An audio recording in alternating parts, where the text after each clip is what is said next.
São 3 atores para falar sobre uma história, né, vastíssima.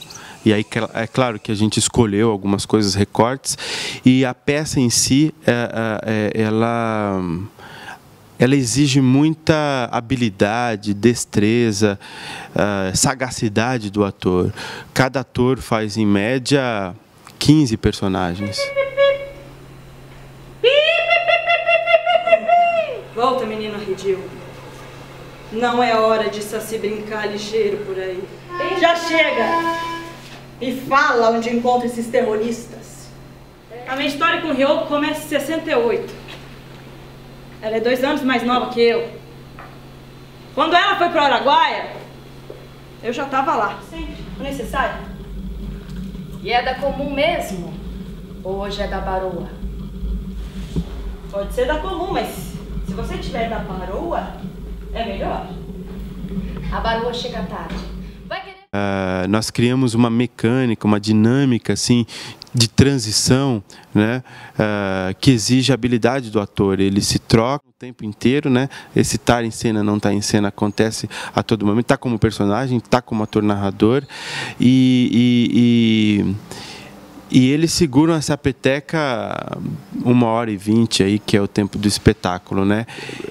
Nem sempre uma peça que fala sobre muitas pessoas precisa ter uma multidão no palco, né? Às vezes, se você tem uma multidão no palco, inclusive isso às vezes distrai um pouco a atenção para aquilo que você quer falar.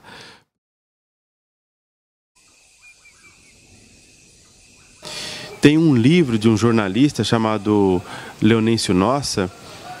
Esse livro se chama Mata, o Major Curió e as Guerrilhas do Araguaia.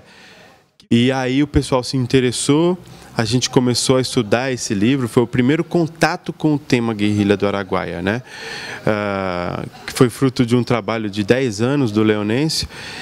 A figura do Major Curió, né, como aquele homem da prática, aquele que executava as torturas, aquele que comandava, né, a maioria dos processos de captura, de massacre aos guerrilheiros, né, na selva e na cidade, e a questão dele não usar fardas, andar como civil e, por meio disso, ferir, né, muitas coisas dos direitos humanos, começou a nos interessar muito.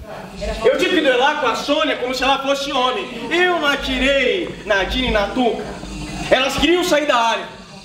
Um camponês nos ajudou. Eu e um tenente armamos a emboscada. Era Dina.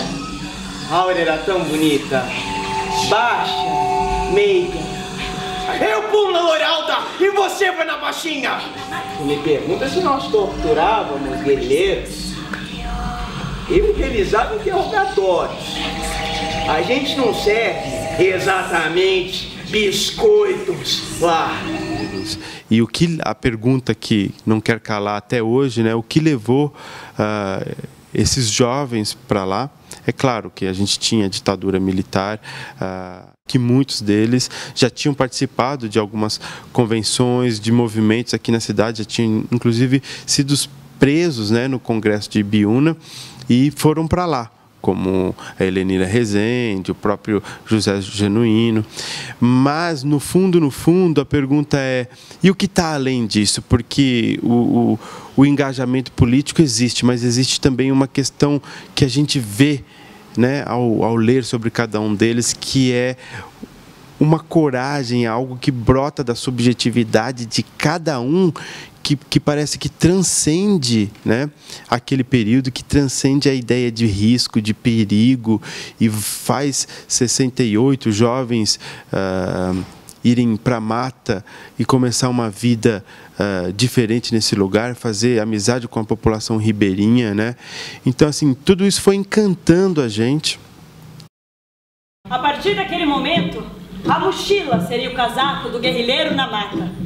Lápis, caderno, caneta seriam substituídos por revólver, faca, facão e canivete. E depois que lemos o livro, a gente viu que seria uma tarefa dificílima, né? Porque depois a gente também foi encontrando outros materiais, o livro do professor Romualdo Pessoa também, né? Da Liniane Brum, depois de um outro jornalista que foi pioneiro nisso, né? Que foi o Fernando Portela. E aí, estudando esse material, a gente falou, olha, o desafio é grande, mas a gente se envolveu com o tema. Vamos embora? Vamos embora. Eu gosto muito de teatro épico dialético, então eu estudo, por exemplo, aqui no Brasil a minha maior referência são os trabalhos do Teatro de Arena, São Paulo, e entre eles do Augusto Boal. Meu mestrado foi sobre o Augusto Boal e a poética do teatro do oprimido.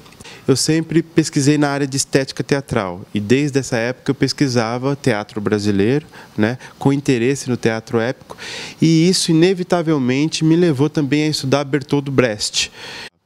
A Vanessa Biffon, o Léo Oliveira e a Ira Fontes são formados pela Universidade Federal de Ouro Preto, Minas Gerais.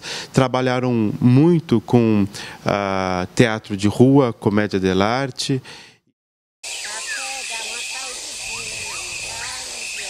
Fazer um teatro chamado teatro de grupo mesmo, né? No qual não exista a figura hierárquica do diretor que manda e desmanda e depois camufla isso no trabalho, falando que não, que os atores fizeram um processo colaborativo. Não, nós fizemos mesmo, né? Com concordâncias, com discordâncias, mas debatemos, né, a pluralidade de ideias internamente no grupo, porque isso é um reflexo da poética. Negão, o negócio é o seguinte, a opção é pela guerra popular prolongada. Nós não acreditamos na política de conciliação de classes defendida pela União Soviética e propagada no Brasil pelo PCB. Para a gente fazer revolução, primeiro a gente precisa levantar todas as particularidades nacionais e depois traçar tática de luta armada. Se você faz um processo criativo autoritário, você vai ter inevitavelmente algum reflexo na perspectiva estética do teu trabalho, né? Então a gente teve muito essa preocupação de ter uma coerência artística com a coerência ideológica. Que a peça levanta as questões, problematiza as questões com a intenção do público dar continuidade ao que foi levantado, do público questionar, se perguntar, que é uma das coisas assim do teatro brechtiano, né? O Brecht se preocupava muito com isso, em não fazer um teatro digestivo, um teatro de puro entretenimento, né? De fácil digestão, o público não precisa pensar, né? E o desafio é como fazer um teatro que realmente provoque o prazer, um teatro que emocione, um teatro que seja divertido, mas que não esconda, né, a dureza dos fatos reais. Não é fácil a gente desenvolver uma teoria da recepção, porque o público tem inúmeras questões objetivas na peça. Ela não é uma peça subjetivista, longe disso. A gente não quer deixar nada nas entrelinhas no que diz respeito ao tema abordado, né? Entretanto, o público também tem uma questão subjetiva de como recebe, a partir do referencial de cada um. Então, o público, digamos assim, que viveu os anos 60 e 70, vai receber a peça de uma maneira.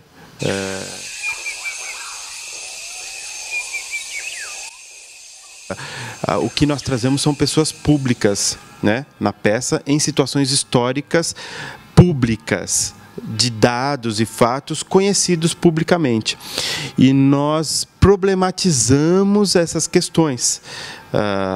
Ou seja, por mais que a gente trabalhe poeticamente o conteúdo da nossa peça, não tem nenhum tipo de informação ali que você não possa encontrar em materiais publicados. Me julgaram no processo marcado por injustiças e desrespeito respeito às regras de Estado Democrático de Direito. Eu tenho as minhas dúvidas, viu?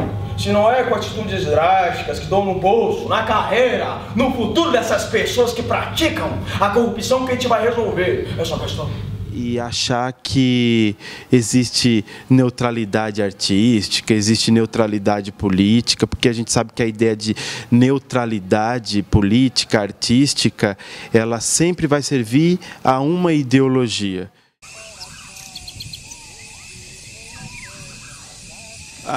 A primeira preocupação que a gente teve ao abordar a violência é não cair num realismo chocante. É uma coisa que não levaria a nada, a não ser talvez um choque histérico por parte do público, uma repulsa por parte do público e também um certo tipo de histeria instalada no palco. A gente fugiu disso, a gente não buscou isso em nenhum momento. A gente sempre buscou um trabalho poético, distanciado, ou seja, a violência existe, é preciso que ela seja mostrada, mas como mostrar isso de uma maneira que ao mesmo tempo seja forte, mas não seja algo que simplesmente apele para o choque na sensibilidade. O nosso objetivo não é fazer uma peça cujo tema pareça algo longínquo. Não.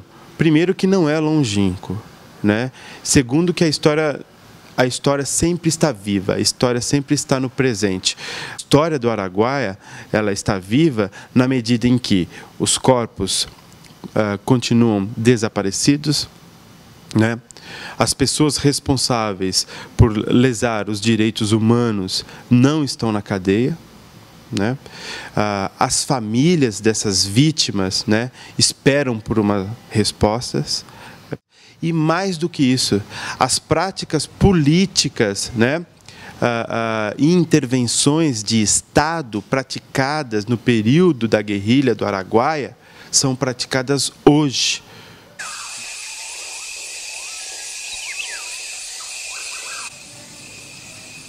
A coragem para se dizer as coisas, né, ela precisa existir, correndo o risco que se tem de correr. Ou seja, no momento em que nós vivemos uma guerra de informação, a gente não pode esconder a cara.